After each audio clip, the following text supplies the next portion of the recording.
중에서요 자주 듣는 말이 영생이라는 말이에요. 영생. 영생이 뭐예요? 영생, 영원한 생명이다. 이걸 줄여서 영생이라고 한다. 이렇게 말을 하는데 우리가 이러한 영생이란 말을 들을 때에 여러분 그것이 우리의 피부에 와 닿고 마음에 쑥 들어와서 나도 모르게 아멘 하게 만듭니까? 아니면 그렇게 되어야 되는데 먼 이야기처럼 이렇게 들려지고 생각되어지지는 않습니까? 성경은요 영생에 대해서 뭐라고 이야기하느냐라고 할 때 영생이라고 하는 것은 앞으로 여러분과 제가 얻고 누릴 그런 세계가 아니라 오늘 여러분과 제가 누려야 할 영광스러운 현실이다. 이렇게 이야기를 해요. 그러므로 여러분과 제가요 영생이라고 하는 것을 좀 정리해야 되는데 영생이 뭐냐라고 할 때 영생은요 오늘 우리가 이 시간이라고 하는 것이 있지 않습니까? 이 시간이라고 하는 것에 제약을 받거나 우리가 이 땅에서 살면서 삶의 경계가 있지 않습니까? 생존 그리고 죽음 어떠한 이러한 경계에 제약을 받는 그러한 것이 아니라 오늘 우리가 얻고 누려야 할 삶의 질이다 라고 하는 거예요. 다시 말하면 우리가 영생이라고 하는 것을요 많은 분 좁은 의미로 보고 생각하고 있거든요. 그런데 이 영생이라고 하는 것은 그렇게 좁게 보고 생각할 내용이 아니라 넓게 보고 오늘 내가 그 안에서 어떻게 살아가야 할 것인가 삶의 내용이 수반되어야 될 그러한 것이다라는 이야기예요. 정말 내가 앞으로 경험해야 할 그런 세계가 아니라 내가 오늘부터 경험해야 할 그런 세계이고 내가 죽어야만이 들어가는 그런 세계가 아니라 오늘부터 내가 이어서 살아가야 할 삶의 세계가 바로 영생이다라고 하는 그런 이야기예요. 정말 오늘 여러분과 제가 살아야 삶이 바로 영생이라는 거예요. 죽어서 사는 것이 아니라 앞으로 갈 것이 아니라 지금부터 이어져서 들어가는 세계가 영생이다라고 하는 그러한 이야기거든요. 이런 것을 우리가 조금 바로 알려면은요 하나님과 우리의 관계를 좀 알아야 돼요. 영생을 우리가 바로 알려면 하나님과 우리의 관계를 모르고서는 이 영생의 의미를 우리가 딱 하고 느낄 수가 없는 거예요. 성경을 보면은요 하나님과 우리의 관계를 창세기를 보면은 하나님이 이제 아담을 지으셨다. 우리는 아담의 후손이다. 그러므로 하나님은 누구냐라고 할 때 창세기에서 말하신 하나님은 창조주이시고 우리는 피조물이다. 이렇게 이야기하고 있거든요. 근데 이렇게 시작했던 이 구약의 성경에서는 하나님과 우리의 관계를 어떻게 이야기하느냐라고 할 때 하나님은 우리의 생명의 근원이시고 하나님은 우리에게 생명을 수요하신 수요자이다고 이렇게 이야기하면서 하나님과 우리는 뗄래야 뗄 수가 없는 관계임을 이야기하고 있어요. 그리고 신약에 와서는 좀 더 발전된 그런 개념으로서요 예수님 자신이 영생의 근원이다라고 하면서 예수님을 소유한 사람들은 영생의 존재가 되었다는 거죠. 이렇게 하나님과 우리의 관계는 뗄래야 뗄 수가 없는 관계이므로 이 관계가 어떤 관계냐? 생명의 관계, 사랑의 관계, 이런 관계이므로 우리에게 영생이라는 것은 믿는 순간부터 주어지는 하나님의 선물이라는 겁니다. 그런데 우리가 에베소서 2장 1절 보면은 이런 말씀이 있습니다. 여러분과 제가 허물로 그리고 죄로 말미암아 죽었다라고 이렇게 이야기합니다. 창세기에서는 분명히 하나님과 나의 관계가 창조주고 피조물이고, 또 이제 이 구약 성경에서는 하나님과 뗄래뗄 수가 없는 그런 관계이고, 그리고 신약에서는 하나님께서, 즉 우리 주 예수 그리스도께서 우리에게서의 생명의 근간이라고 이렇게 말을 하고 있는데, 이러한 과정 중에서 굴절이 있었다는 것입니다. 그것이 아담의 범죄죠. 이러한 죄와 허물로 말미암아서 하나님과의 우리의 관계가 깨어졌다는 것입니다. 그런데 이제 에베소 2장 4절부터 5절 보니까 궁일에 풍성하신 하나님이 우리를 사랑하신 그 큰 사랑으로 인해서 허물과 죄로 죽은 여러분과 저를 그리스도와 함께 살리셨다라고 이렇게 이야기합니다. 성경은 우리 주 예수 그리스도께서 오신 목적이 뭐냐라고 할 때에 양으로 생명을 얻게 하는데, 생명을 얻는 것으로 끝나지 않고 풍성하게 얻게 하시기 위해서 이 세상에 오셨다라고 이렇게 이야기를 하고 있어요. 그러니까 하나님께서 처음 우리를 창조하실 때부터 영생이라는 걸 고려하시고 생명을 주셨는데, 죄로 말미암아서 이것이 깨졌다는 것이죠. 그런데 하나님이 원하시는 것은 우리가 영생의 존재로 살아가기를 원하시기 때문에 우리 주 예수 그리스도를 보내셔서 다시금 영생의 생명을 갖게 만드셨다. 이것이 성경의 이야기다라고 하는 것입니다. 그러므로 여러분과 제가요, 영생이라고 하는 이 개념에 있어서 우리가 좀 바로 알아야 할 것이 뭐냐? 그 첫 번째가요, 여러분, 우리가요 영생을 얻으려면요 어떻게 해야 되느냐?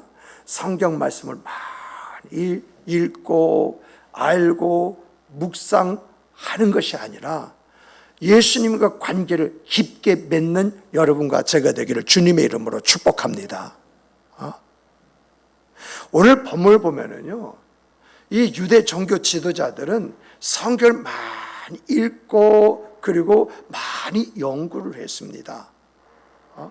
그런데 예수님께서 그들에 대해서 말씀하신 말씀을 좀 더 깊게 묵상해 보면은 이들이 성경을 그렇게 많이 읽고 묵상했던 이유가 무엇이냐라고 할 때에 그들은 영생이 성경 안에 있는 줄 알고 그 영생을 얻기 위해서 성경을 그렇게 많이 읽고 성경을 연구하고 묵상했다라고 이렇게 이야기합니다.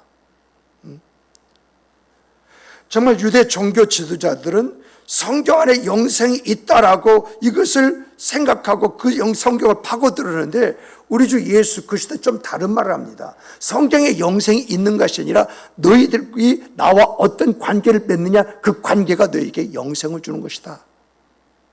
이렇게 이야기하고 있어요. 그러므로 오늘 우리들이 이런 말씀 속에서 생각해야 할 것은 뭐냐라고 할 때, 여러분, 우리가 성경을 읽는다고 성경을 많이 안다고 영생을 얻는 것이 아니라 예수와 나의 관계가 어떤 관계냐, 이 관계가 나에게 영생을 가져다 준다는 거예요. 그러므로 오늘 우리들이 이런 말씀을 조금 더 깊게 의미한다고 한다면요, 예수가 누구예요? 하나님이시잖아요. 그 하나님은 영원하신 분이시잖아요. 그런데 그 하나님과 관계 속에서 내가 그 하나님을 소유했어요. 그 하나님이 내 안에 있어요. 그러므로 하나님이 내 안에서 어떤 역사를 펼쳐 가시겠느냐라고 할 때에 하나님이 영원하신 분이심으로 인해서 우리를 영원한 존재로서 만들어 가신다. 그러므로 우리는 영생을 가진 바로 그런 사람이다 라고 하는 것이거든요. 그래서 성경은요, 예수님에 대해서 뭐라고 말하냐? 내가 곧 길이요 진리요 생명이니 나로 맘지 않고는 아버지께로 올 자가 없다. 예수님이 누구예요? 생명이시래요. 길이고 진리시래요. 그래서 이 예수가 아닌 것은 하나님 앞에 설 자가 없대. 여러분, 하나님 앞에 선다고 하는 것이 뭐예요? 하나님 앞에 서는 자가 영생의 그 생과 그 삶을 영원토록 누리는 사람 아니에요? 그런데 예수가 누구냐? 생명이고 길과 진리라고 했을 때에 내가 지금 그 예수를 영접하고 그 예수와 함께하고 있으면 자연스럽게 나는 지금 하나님 보좌 앞에 선자로서 그 생각, 그 삶을 살아가고 있다는 이야기입니다. 이런 부분에서요, 이제 사도 요한은 조금 더 깊은 그 의미 있는 의미심장한 그런 말을 했어요. 아들이 있는 자에게는 영생이 있고 아들이 없는 자에게는 영생이 없다고 요한일서 5장에서 그 이야기를 했어요. 아들이 누구예요? 우리 주 예수 그리스도지 않습니까? 이 하나님의 아들 예수 그리스도가 있는 자는 영생을 가지고 있지만은 이 아들이 없는 자는 영생이 없다. 그것을 밝히고 있고요. 누가는요, 사도행전에서 뭐라고 말하나? 다른 이로서는 구원을 받을 수 없나니 천하 사람 중에 구원을 받을 만한 다른 이름을 우리에게 주신 일이 없다라고 선언해 버렸어요. 그러니까 이 말씀들이 무슨 말씀들이에요?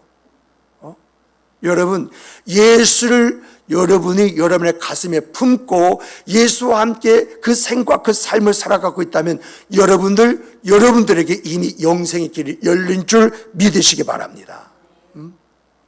우리가 말이에요, 여행을 한다라고 할 때 어떻게 합니까? 요즘에 이제 현대인들은요, 여행 어디를 가고 싶다 하면 인터넷에서 막 뒤져요. 뒤져가지고 여기 가면은 이런 것도 있고 저런 것도 있고, 그러므로 내가 이번 여행할 때는 여기를 가야겠다 하고 딱 이제 머릿속에 이제 그걸 두고요, 딱 갈 때 어떡합니까? 내비 키잖아요. 내비 키고 주소를 딱 찍으면 그 내비가 우리를 딱 데려다 주지 않습니까? 그와 마찬가지로 성경이 뭐야? 성경이 그 성경이라고 하는 것은 예수 그리스도가 누구냐, 예수 그리스도 소유하면 어떤 그 생과 그 삶을 살아가느냐, 그러면서 더 나가서 그럼 예수에게 가는 길이 뭐냐, 이것을 알려주는 것이 성경이라는 것입니다. 그러므로 여러분과 제가요, 성경을 읽거나 성경을 이제 연구하거나 성경을 묵상한다고 할 때 우리의 초점을 어디다 둬야 되나요? 무조건 성경 읽어야 돼, 이것이 아니라 분명히 주님의 말씀을 비춰볼 때 성경 안에서 찾아내야 할 것이 있다는 거거든요. 봐야 할 것이 있다는 것이거든요. 얻어야 할 것이 있다고 하는 것이거든요. 그게 뭐냐라고 할 때, 여러분, 첫째가 하나님의 성품이에요. 그 하나님의 성품에는 뭐가 있죠? 하나님의 사랑이 있고요, 하나님의 은혜가 있어요. 그러면 성경을 읽으면서 하나님의 사랑은 어떤 것인가, 하나님의 은혜는 어떤 것인가, 그 사랑과 그 은혜가 나와는 또 어떤 관계가 있는가, 이것을 찾아봐야 되고요. 하나님은 나를 구속하시기 위해서, 나를 구원하시기 위해서 어떤 계획을 가지고 계셨는가, 이 계획을 봐야 되는 것이고요. 영생을 어떻게 얻을 수 있는 것인가, 영생의 길이 무엇인가, 여기에 초점을 둬야 돼요. 이렇게요, 하나님의 성품 볼 때 하나님의 사랑, 하나님의 은혜, 그럼 하나님의 사랑과 은혜를 표현하신 분이 누구예요? 우리 주 예수 그리스도가 나오죠. 구속을 위한 하나님의 계획을 볼 때 누가 나와요? 우리 주 예수 그리스도가 나오죠. 영생의 길을 생각할 때 어떻게 해서 영생을 얻을 수 있느냐? 예수 그리스도가 나오죠. 모든 부분이 예수 그리스도와 연결되어 있다, 그 이야기입니다. 그러므로 여러분과 제가 가져야 할 자세가 뭐냐? 여러분, 성경을 읽으면 베레아 사람이라는 사람이 나와요. 베레아는 데살로니가 그 지역에 있는 하나의 그런 동네인데, 그 사람들은 어떻게 했느냐라고 할 때 하나님의 말씀을 들었어요. 그럼 그 말씀을 확인하기 위해서 그 말씀을 찾아냅니다. 그리고 그 말씀 속에서 무엇을 어떻게 해야 할 것인가, 이것을 찾아낸 다음에 그 생각, 그 삶을 살아내기 때문에 성경은 그들을 신사적이라고 말을 해요. 신사적이라는 의미가 어떤 말입니까? 하나님 보시기에 참 아름다웠다는 그 이야기잖아요. 정말 여러분과 저는요, 영생을 알고 영생을 갖고 영생을 위해서 살아가는 성도 여러분이 되시기를 주님의 이름으로 축복합니다.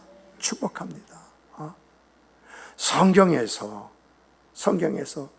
하나님은 어떤 분이신가? 그분의 사랑과 그분의 은혜를 찾아내고 나를 구속하시기 위해서 그분은 어떤 계획을 가지셨는가라고 하는 것을 또 찾아보면서 내가 영생을 얻는다면 어떻게 하면 이 영생을 내가 가지고 살면서 그것을 누리는 그 생각, 그 삶을 살 수 있을 것인가?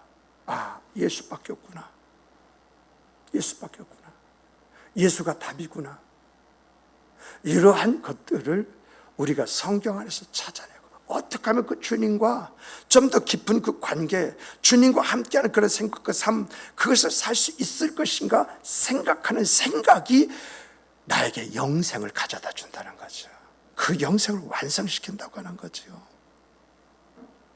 정말 이러한 생과 삶을 살아가는 사람들이 오늘 이 자리는 여러분과 제가 되기를 주님의 이름으로 다시 한번 축복합니다.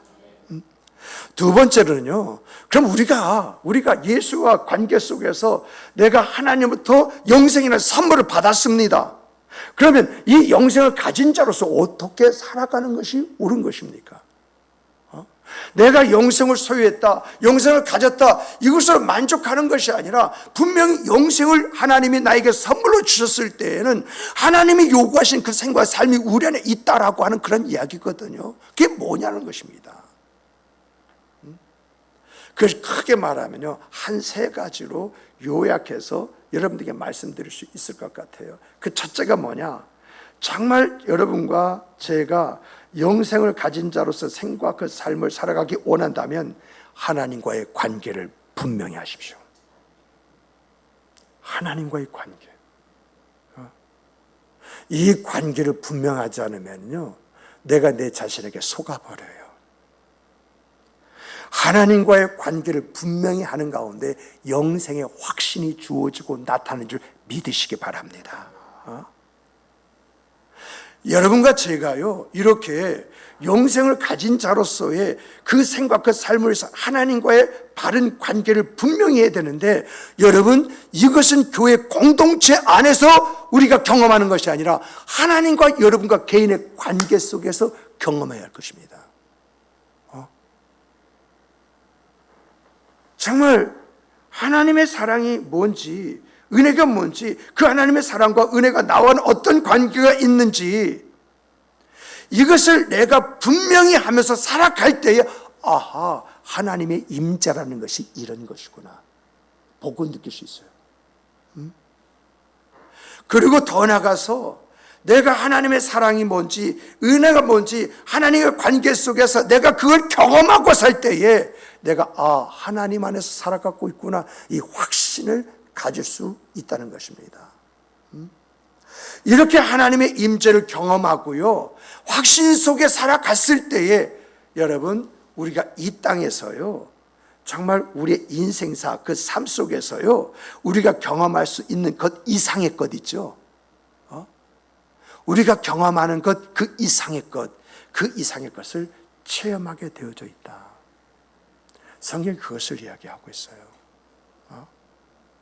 정말 지금까지 단 한 번도 경험해 보지 못한 하나님의 세계, 그것을 내가 볼 수가 있고요, 내가 알 수가 있고요, 내 삶에서 체험할 수가 있다라고 하는 그런 이야기예요.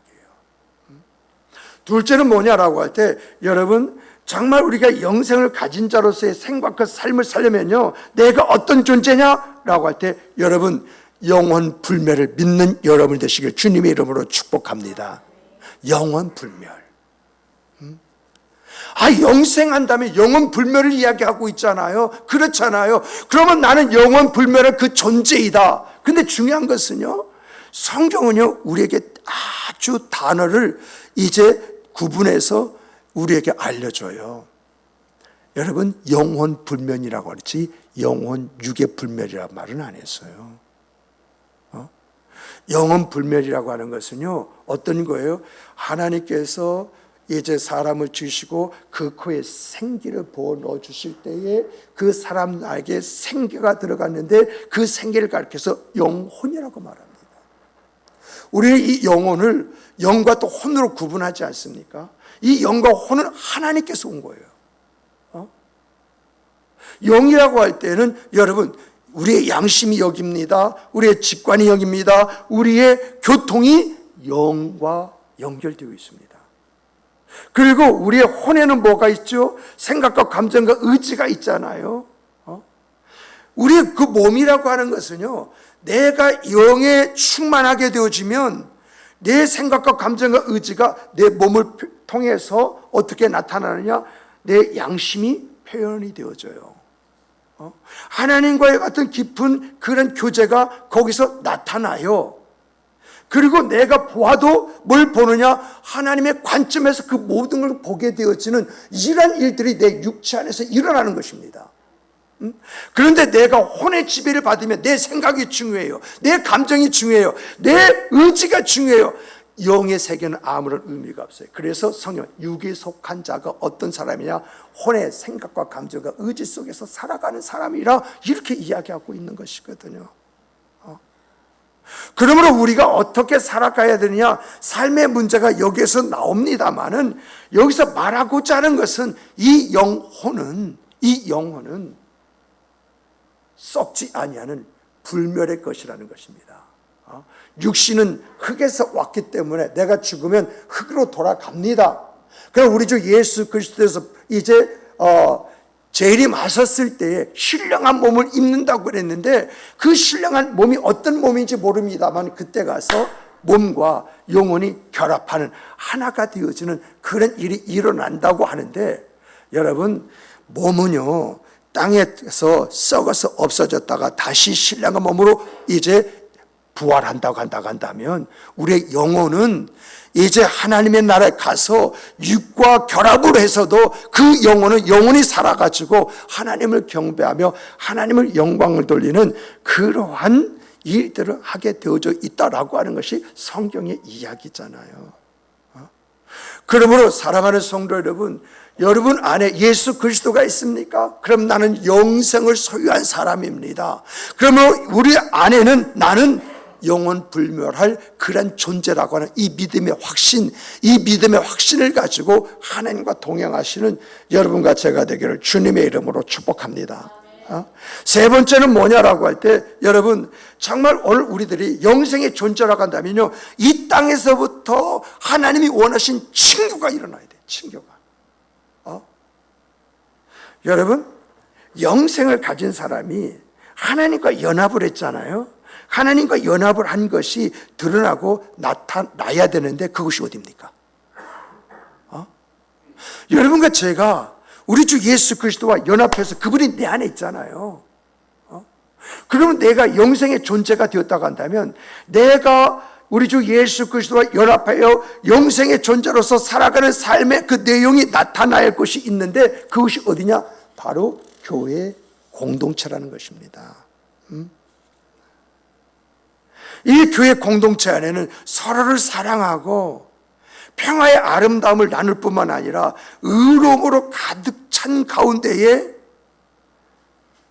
죄와 갈등과 분리가 없도록 우리의 생과 그 삶을 살아가야 할 장소가 바로 교회라는 거예요.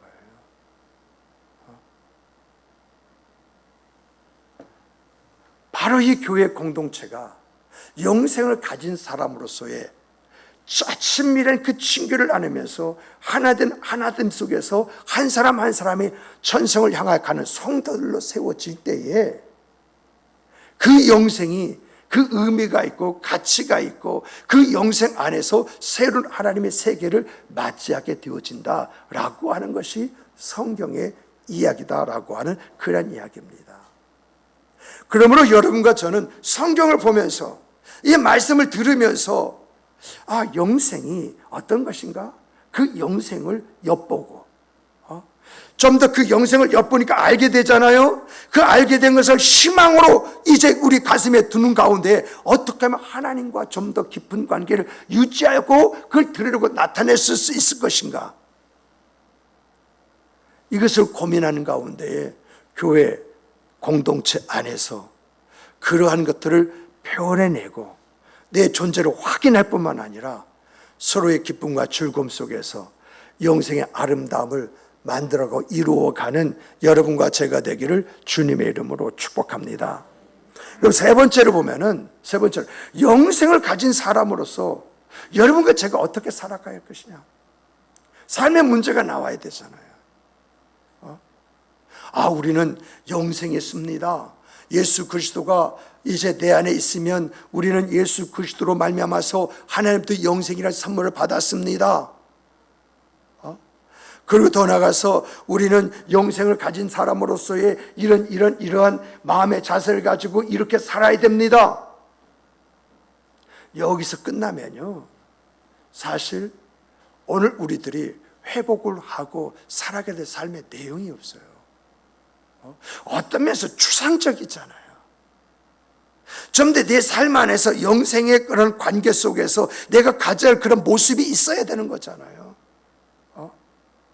여러분, 우리가 예수님과 깊은 관계를 이제 갖는 그 첫 번째 방법이 성경을 읽고 성경을 묵상하고 성경 안에서 예수 그리스도를 발견하는 것이라고 한다면, 두 번째가 뭐냐? 두 번째는요, 예수님과 내가 깊은 관계를 맺어야 됩니다.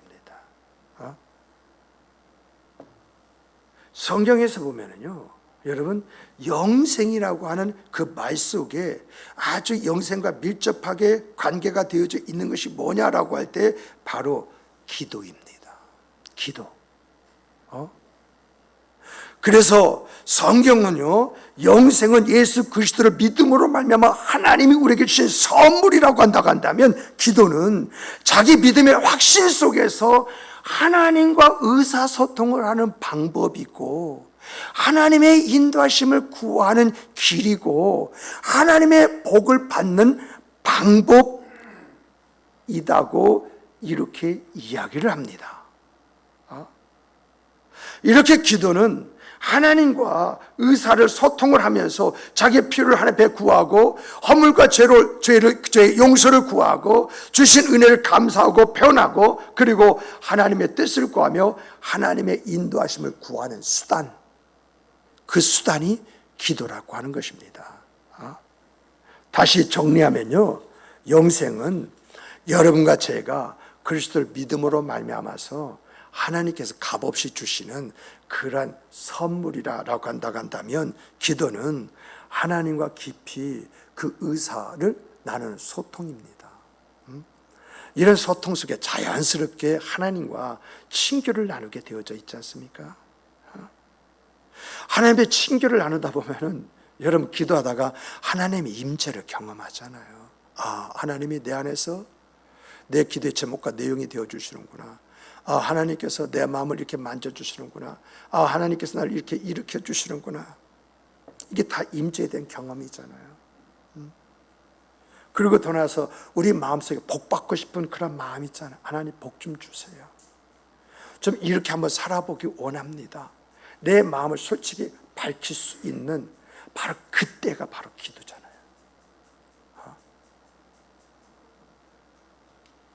이러한 말씀 속에서 우리가 가져야 할 것이 뭐냐. 그래서 저는요, 어떻게 하면 참 좋을까라고 할 때 여러분들이 참 부흥회를 통해서 요청하신 요청이 우리 함께 좀 기도 좀 해요. 함께 기도 좀 해요.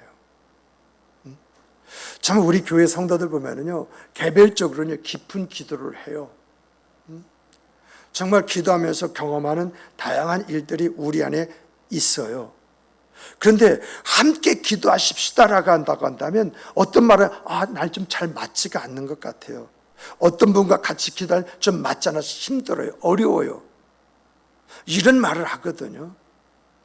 그런데 부흥회를 통해서 우리에게 주시는 것은 뭐냐? 우리가 한결같은 말을 하고 있는 것이 뭐냐? 우리 함께 같은 기도의 제목을 가지고 기도해야 할 필요가 있잖아요. 그래서 어떻게 해야 할 것인가 라고 할 때에 제가 이제 목요일마다 기도회를 갖자. 함께 기도회를 갖자. 그래서 그 기도회를 뭐냐, 겟세마네 기도라고 이렇게 붙였습니다.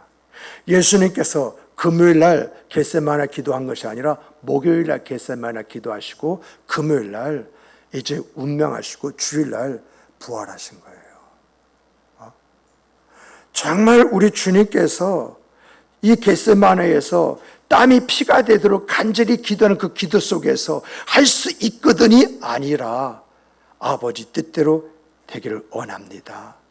이런 그 결정 속에서 십자가에서 우리의 죄와 허물을 위해서 돌아가신 것이 아니겠습니까?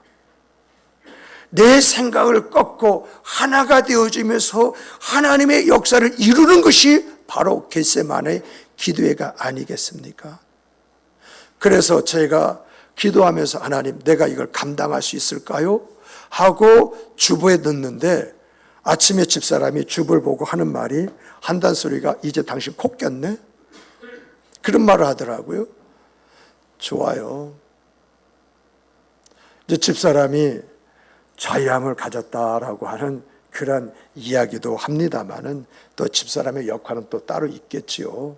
근데 제가 말하고자 하는 것은요, 여러분, 정말 우리가 예수 그리스도와 그 관계 속에서 영생을 소유했습니까? 예수 그리스도의 관계 속에서 하나님이 주신 선물이 영생이라면 우리가 다 영생을 가지고 있는데, 영생을 가진 자로서 우리가 가져야 할 모습이 하나님과의 의사소통을 나누는 것이잖아요. 하나님 앞에 정말 내가 나아가서 그 친교를 나눌 뿐만 아니라 그 하나님의 임재를 경험하고 하나님의 그 인도하심과 하나님께 내 마음의 소원을 내려놓고 내 마음의 소원을 내어놓음을 통해서 응답하시고 역사하시는 하나님을 체험한 그 체험이 있어야 되지 않겠습니까? 그러므로 사랑하는 성도 여러분, 그래요, 목요일부터 우리 다 나오라는 그런 말은 아닙니다. 그러나 함께 하실 수 있는 분들 나오십시오. 함께 기도하십시다. 하나님은 어떻게 역사하실지 우리는 모릅니다만은, 그러나 겟세마네 기도가 우리에게 가르쳐준 이런 부분이 있습니다. 여러분, 겟세마네 기도는요, 육의 사람이 영의 사람으로 탈바꿈하는 시간입니다. 우리 주님께서 기도하셨던 그 기도, 그 기도의 내용 할 수만 있거든 이 잔을 내게서 옮기시옵소서. 이것이 육신이잖아요. 그러나 이제 내 뜻대로 하지 마옵시고 아버지 뜻대로 행하시옵소서. 결국은 영적인 부분으로 이제 바꿔지지 않습니까? 그래서 겟세마네 기도는요, 내가 죽고 예수가, 이러한 메시지가 그 안에 담겨져 있는 것입니다. 함께 기도함을 통해서 나를 만져주시고 나를 일으켜주시고 나를 붙들어주시고 나를 세워주시고 나를 통해서 역사하신 그 하나님의 섭리, 이 섭리를 체험하면서 우리의 영생의 가치와 의미를 더욱더 세울 뿐만 아니라 우리 인생 속에서 하나님이 하셨음을 고백하는 이 아름다운 고백이 우리의 보람이 되기를 주님의 이름으로 축복합니다. 축복합니다. 우리 다 같이 주시는 말씀 가지고 함께 통성으로 기도하시겠습니다.